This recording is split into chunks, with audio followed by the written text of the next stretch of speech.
거기 농장 사장님이죠. 그분이 막 제왕절개로 새끼 꺼내고 이런 장면이 다 방송에 나왔는데 이분을 수의사법으로 처벌 못한다는 거에 모든 사람이 충격을 받은 거예요.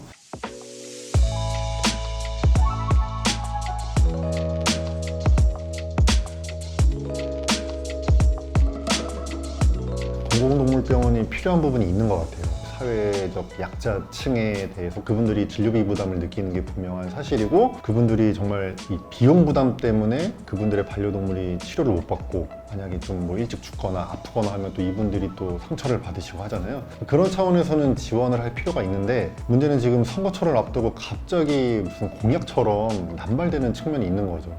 그래서 좀 중앙정부 차원에서 공공동물병원의 진료 범위? 지원 대상이 어디까지인지 좀 정해줄 필요가 있을 것 같은데, 지금은 그게 없다 보니까 어디는 뭐 1인 가구까지, 어디는 독거노인까지, 어디는 전 시민 대상 뭐 이렇게 난립을 하고 있거든요.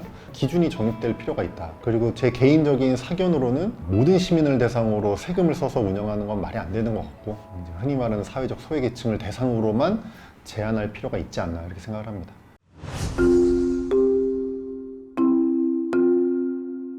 2017년에 반려동물의 자가진료가 금지가 됐어요. 그 전까지는 자기가 키우는 동물에 대해서 뭐 주사를 놓던 심지어 수술을 하던 다 합법이었거든요.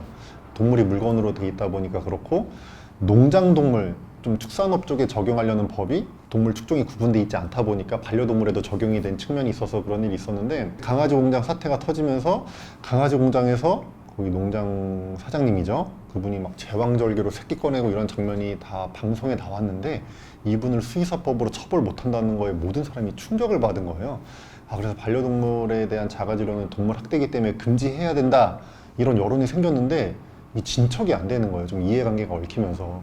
그래서 저희가 그때 뭘 했냐면 사례를 모집했어요. 동물 자가진료 부작용. 그래서 한 50몇 개 사례를 모집을 해서 아예 책자로까지 만들어서 정부기관에도 보내고 했거든요.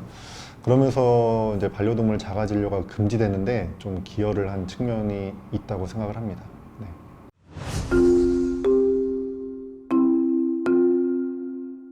경제적인 것만 보면 당연히 벌써 그만뒀었어야 되는데, 더 해보자, 좀 버텨보자라고 했던 이유가, 그 반려동물 자가진료 때도 그랬고, 이제 수의사들한테 굉장히 중요한 소식들이 많잖아요.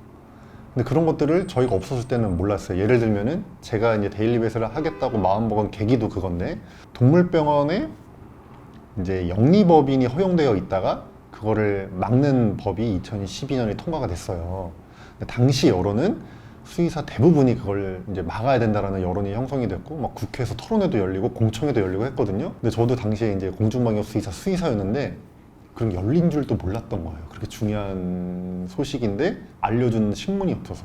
네, 근데 지금은 저희가 이제 그런 걸 다 알리다 보니까 그런 중요한 소식도 쉽게 전달할 수가 있고, 그걸 보고 참여도 하실 수가 있고, 그런 데서 보람을 느끼고 있습니다.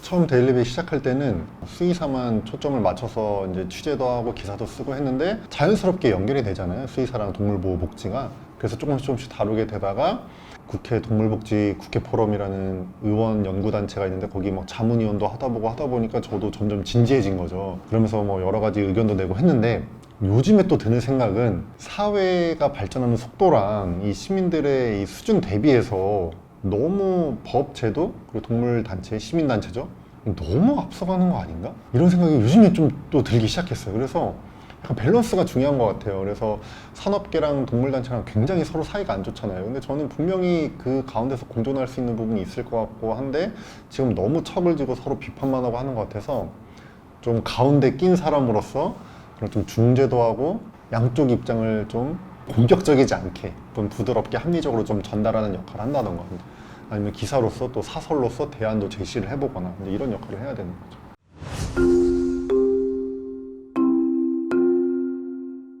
계속 돌아보면은 과거에는 이제 동물 키우는 사람들 입장, 수의사 입장, 동물단체 입장에서 좀 주로 생각을 하게 됐는데, 가만히 보다 보니까 그럴수록 이제 반려인과 비반려인의 갈등도 점점 커지고, 또 동물단체를 지지하는 분과 안 지지하는 분의 갈등도 점점 커지는 것 같아요. 그래서 요즘에 좀 드는 생각은 진짜 균형 잡힌 시각이 중요한 것 같고, 어떤 이슈를 다룰 때 비반려인, 동물 안 키우시는 분들은 이걸 어떻게 볼까?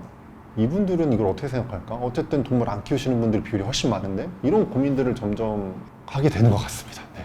그러니까 예를 들면은 뭐 제가 이제 데일리베이에도 기사를 쓰고 글도 쓰지만 요즘에는 주간 동화의 칼럼도 쓰고 있는데 어떤 이슈에 대해서 이제 글을 쓰더라도 마지막 문장은 거의 이렇게 하기 위해서 반려인부터 먼저 이런 걸 지킬 필요가 있다, 이런 식으로 이제 좀 메시지를 좀 전달하려고 하고 있습니다.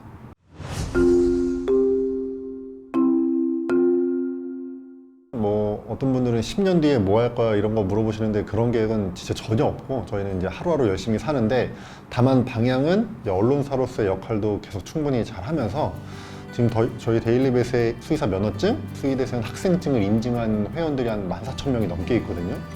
그 안에서 지금은 뭐 이제 구인구직 정도 하고 경조사 소식 주고받고 간단한 뭐 게시판에서 서로 익명 게시판에서 뭐 얘기하고 이 정도 수준인데, 이 커뮤니티를 계속 좀 더 발전시켜서 그 안에서 더 많은 걸 할 수 있게 하는 방향이 저희 목표입니다, 지금. We are real family. 우리는 진짜 가족입니다.